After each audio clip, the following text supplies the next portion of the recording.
magsimula ang drilling, soil investigation drilling. Ito ang hawak ko dito sa DMCI company.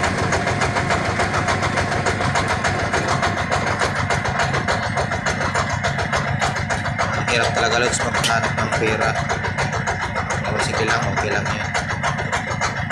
Ayan. Bala yan rin nakita nyong malaki. 0.5 lang yan. 0.5. Ibabaon ko yan hanggang 2 meters. Kasi ang ra namin, magsisimula kami ng kuha ng lupa is 6 meters. Bali may 5 meters akong babaon ng casing bago kayo magsisimula ng boring. Sige Lord, maraming salamat.